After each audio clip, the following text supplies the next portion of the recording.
નહીં દેખાતો હોવા છતાં પણ પ્રભુના પ્રભાવે મને સુખ, શાંતિ, સુવિધા અને સગવડ પ્રાપ્ત થઈ છે. શાંત સુધારસ નામનો ગ્રંથ છે, વિનય વિજયજી મહારાજની રચના.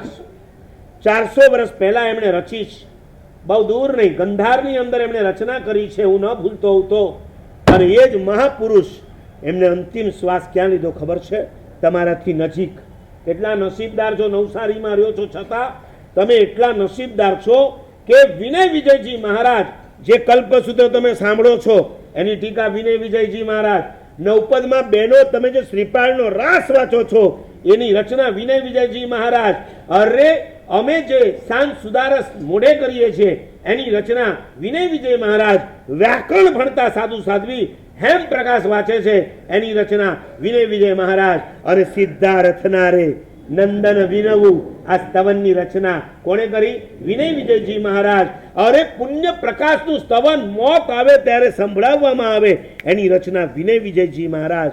અહીંથી બહુ દૂર નથી, 35 થી 40 કિલોમીટર ઉપર એમની સમાધિ છે.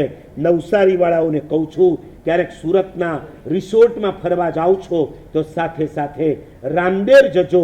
ભલું હશે તો ગયા પણ હશો, પણ અફસોસ તમે રાંદેર ગયા પછી મણિભદ્રજી પાસે ગુરુવારે લાઈનમાં ઉભા રહ્યા, પણ જ્યાં ગુરુની સમાધિ છે વિનય વિજય મહારાજ, એ ગુરુની પાસે માથું ટેકવવા આજ સુધી ગયા. રામદેરમાં આજે પણ વિનય વિજય મહારાજનું મંદિર છે. ગયા છો કોઈ?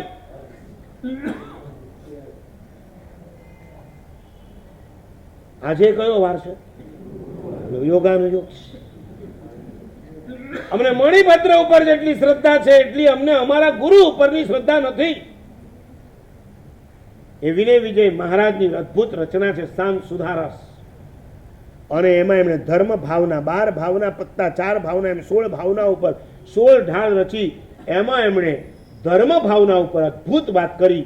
પ્રાજ્યમ રાજ્યમ સુભગ દયિતા નંદના નંદના નામ સરસ કવિતા ચાતુરી સુસ્વરત્વમ નિરોગત્વમ ગુણ પરિચય સજ્જનત્વમ સુબુદ્ધિ કિમનુ બ્રૂમ ફલ પરિણતિર ધર્મ કલ્પદ્રુમસ્ય.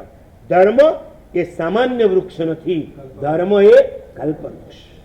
કલ્પવૃક્ષ પાસે જે માગો તે મળે. ધર્મ એટલે કે પ્રભુ પાસે પણ જે માગો તે. મોટા રાજ્ય પણ પ્રભુનો પ્રભાવ છે. ઘરમાં અનુકૂળ પત્ની મળી, અનુકૂળ પરિવાર મળ્યો, પ્રભુનો પ્રભાવ છે. સુખ શાંતિ સુવિધા મળી, એ પણ પ્રભુનો પ્રભાવ છે. 3 ચીજ બરાબર યાદ રાખી લો.